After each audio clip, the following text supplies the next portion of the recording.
അതെ, നമസ്തേ. ഒരുപാട് വർഷങ്ങൾക്ക് ശേഷം, പതിറ്റാണ്ടുകൾക്ക് ശേഷമാണ് നമ്മുടെ കേരളത്തിലെ കുംഭമേള എന്ന് പറയാവുന്ന മഹാമാഘ ഉത്സവം നടക്കുകയാണ്. എങ്ങനെയാണ് ഉഷാമ്മയ്ക്ക് ഇതിനെക്കുറിച്ച് ഒന്ന് വിലയിരുത്തുകയാണെങ്കിൽ? പറയാനാണെങ്കിൽ നമ്മൾ എത്രയോ പറയണം. പക്ഷെ ഇങ്ങനെയൊരു സന്ദർഭത്തിന് വേണ്ടി, ഇങ്ങനെയൊരു ജനപ്പെരുപ്പത്തിന് വേണ്ടി എത്രയോ വർഷം മനസ്സിൽ കൊണ്ട് നടന്ന ഒരു വലിയ സ്വപ്നമാണ് ഇവിടെ പൂവണിഞ്ഞിരിക്കുന്നത്. നിങ്ങൾക്കെല്ലാം അറിയാം, ഹിന്ദുവിനൊരു പ്രശ്നം വരുമ്പോ, സ്വാമിമാർക്കൊരു പ്രശ്നം വരുമ്പോ, സന്യാസിമാർക്കൊരു പ്രശ്നം വരുമ്പോ എപ്പോഴും അതിന്റെ നേതൃത്വത്തിൽ മുന്നിലിരുന്ന് നിങ്ങളരുത്, മാതാപിതാ ഗുരു ദൈവം ഗുരുക്കന്മാരെ ഇല്ലെങ്കിൽ സന്യാസിമാരെ അധിക്ഷേപിക്കരുത്, അവരെ പരിഹസിക്കരുത്, അവരാണ് നമുക്ക് വഴികാട്ടി എന്ന് പറഞ്ഞ് സെക്രട്ടേറിയറ്റിന്റെ വാതുക്കൽ വരെയും അവരിൽ ഒരാളായി ഞാൻ സത്യാഗ്രഹം അനുഷ്ഠിക്കാൻ പോകാറുണ്ട്. ശബരിമല വിഷയം നിങ്ങൾക്കറിയാം, വായ മൂടിപ്പോയി കെട്ടിയാണ് ഞാന് ആ മാലയിട്ട ഒരു വ്യക്തിയെ നമ്മള് സ്വാമിയായിട്ട്, നമ്മൾ അയ്യപ്പാന്നല്ലേ വിളിക്കുന്നത്, അവരെ സ്വാമി എന്നല്ലേ വിളിക്കുന്നു, അവരെ തല്ലരുത് എന്ന് പറയുന്നു. ചിത്രയാട്ടത്തിൽ എത്തുന്നു.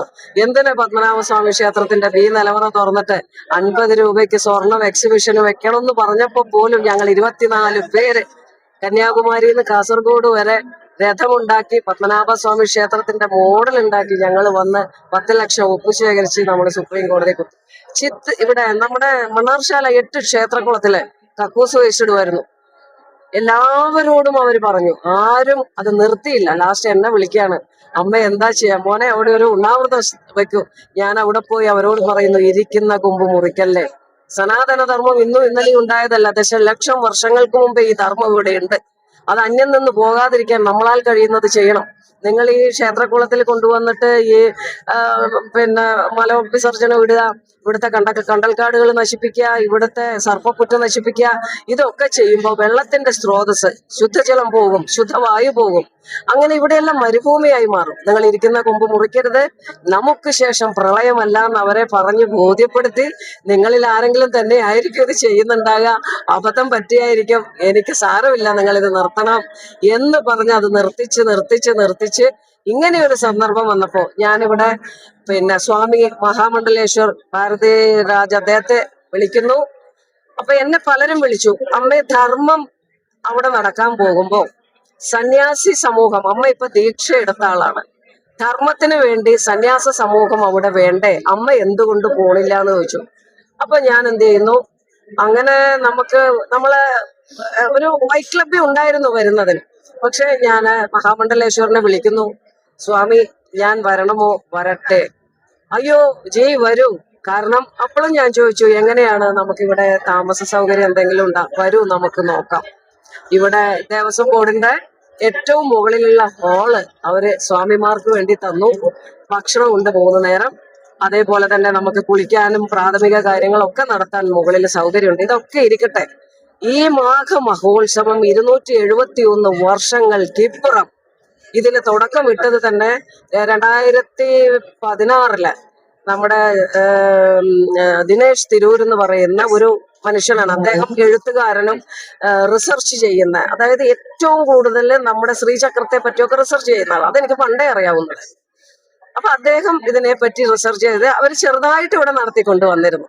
ആ ചെറുതായിട്ട് നടത്തിക്കൊണ്ട് വന്നതൊന്നും ജനങ്ങളിലേക്ക് അധികം എത്തിയിട്ടില്ലായിരുന്നു. അപ്പൊ അവർക്കൊരു സംഘാടകരും അവരെല്ലാം ഉണ്ടായിരുന്നു. പക്ഷെ മഹാമണ്ഡലേശ്വർ അദ്ദേഹം വന്നു, അത് ഏറ്റെടുത്തു, അത് വിപുലമായി തന്നെ നടത്തി, ജനങ്ങളിലേക്ക് ഇത് പകർന്ന് ഇതിന്റെ വൈബ് എത്തി. എന്റെ ഒരു ചെറിയ സ്പീച്ച് അത് എത്രയോ ജനങ്ങൾ കണ്ടു. ഇവിടെ വരുന്നവരൊക്കെ അമ്മയെ നമ്മളത് കണ്ടു എന്ന് പറഞ്ഞു വരുമ്പോ സന്തോഷം. ഒരു മനുഷ്യനെ നമുക്ക് ഉണർത്താൻ പറ്റിയെങ്കിൽ, ഞാൻ എന്തിനാണോ ഈ ഭൂമിയിൽ വന്നത്, എന്ത് ധർമ്മം കൊണ്ടാണോ ഞാൻ സന്യാസം സ്വീകരിച്ചത്, അതിന്റെ പൂർത്തീകരണം നടക്കുന്നു എന്നുള്ളൊരു വിശ്വാസത്തിലാണ്. ഇവിടെ വന്ന് എനിക്കൊന്നും നേടാനില്ല, അവിടെ നിന്നുകൊണ്ട് എനിക്കൊന്നും നഷ്ടപ്പെടാനില്ല. ഞാൻ എവിടെ നിൽക്കുന്നോ എന്റെ ഭഗവാൻ എനിക്ക് ചുറ്റും ഒരു വലയം തരും. ആ വലയത്തിന്റെ അകത്താണ് ഞാൻ. ഈ 271 വർഷത്തിനിപ്പുറം ഈ ജനത ഇത്രമേൽ ആഘോഷത്തോടെ ആവേശത്തോടെ ഇവിടെ എത്തുന്നുണ്ടെങ്കിൽ അവർ പൂർവ്വ ജന്മത്തിൽ ധർമ്മത്തിന് വേണ്ടി പോരാടിയ ജനങ്ങളാണ്. അവരുണരും, അവരുടെ മനസ്സിന്റെ അടിത്തട്ടിൽ അത് കിടക്കും.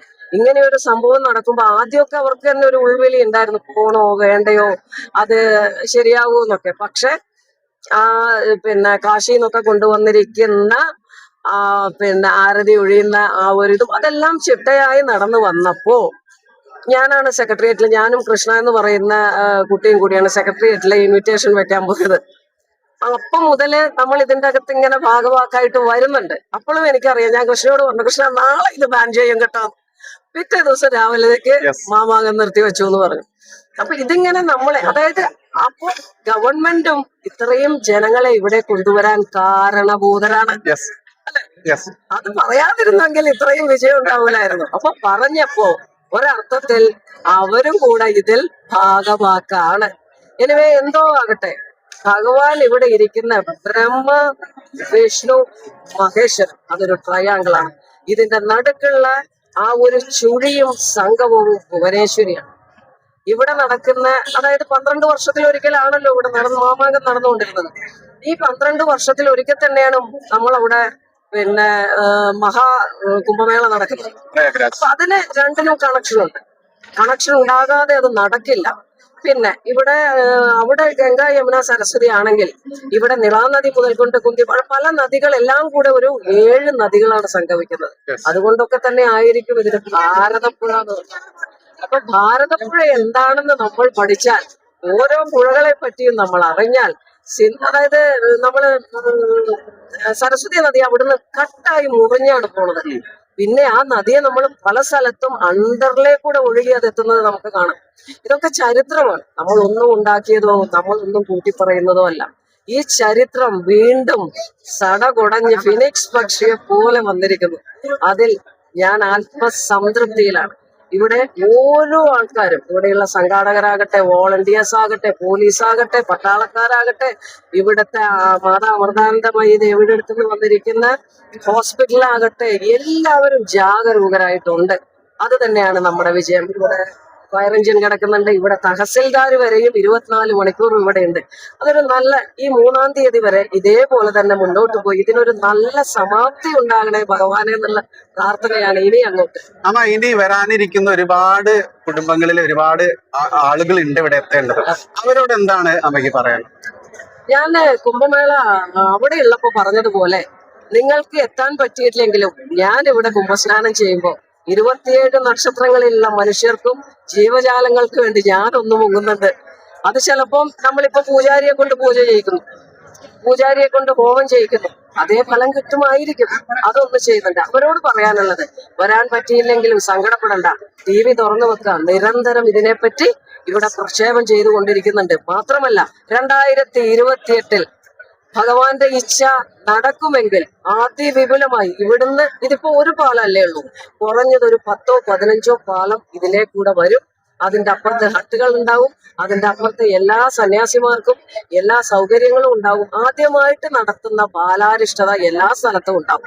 ഇത്രയും വിപുലമായിട്ട് നടത്തിയിരുന്നു അപ്പുറത്തും ഇപ്പുറത്തും. പക്ഷെ ഇത്ര വിപുലമായിട്ട് നടക്കുമ്പോൾ അതിന് ചെറിയ ഏറ്റക്കുറച്ചിലുകളൊക്കെ ഉണ്ടാകും.